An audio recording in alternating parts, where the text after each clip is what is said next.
My name is Brooke Sproul, and I'm the founder and clinical director of My LA Therapy. And today's topic is what is causing my depression.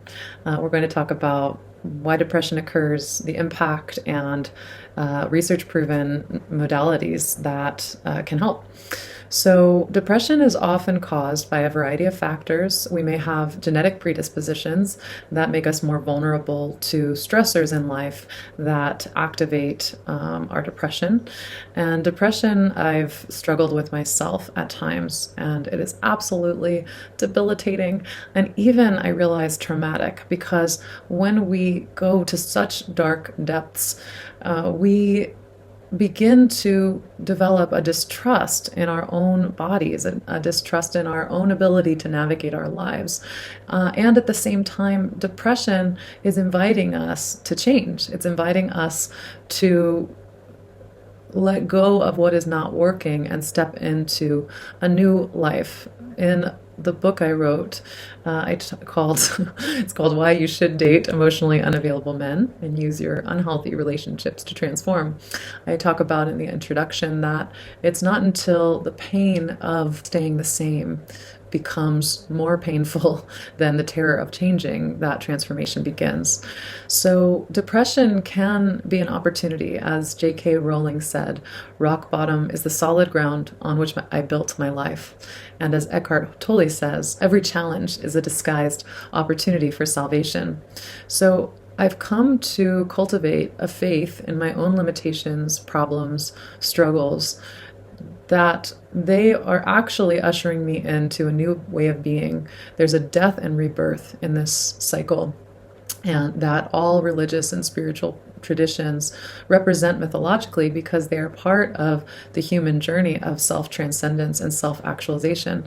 So as crippling and devastating and traumatic as depression can be, it's also the process by which we can deconstruct and the things that are not working, that we can sort of take a wrecking ball to the former self that is not the full authentic expression of who we are, and we can create a new and more sustaining and nourishing and truthful way of being in the world. And so that is me waxing philosophical for a moment. Another thing to think about when considering depression is that often it can be a result of being split off from authentic parts of ourselves that we've learned to cut off and deny, that people have told us are not acceptable.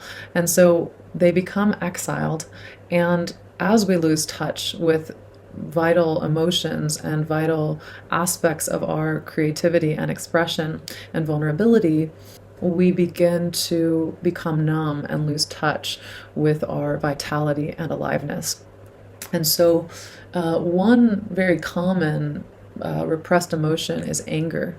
And I'll speak about this in future videos at length. But Freud said depression is anger turned inward.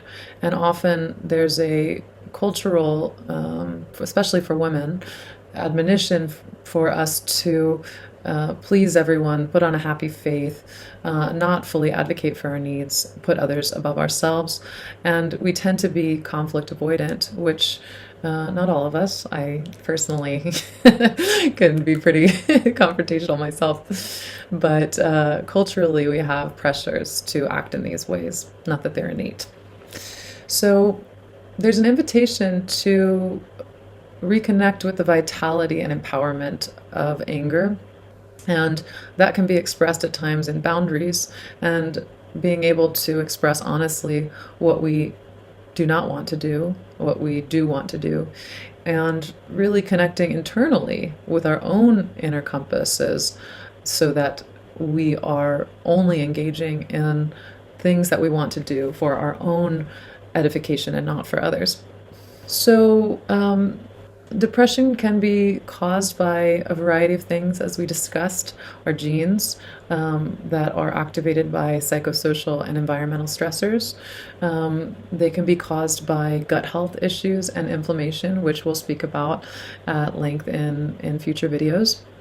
And they can be caused by, just patterns and ways of thinking that are irrational, as well as, as we discussed, cutting off from emotions and, are living our true desires in life. So we'll speak about functional medicine, dietary interventions for depression and other mental health issues. We'll speak more about cognitive behavioral therapy and how to intervene with irrational thoughts that contribute to depression and anxiety in future videos.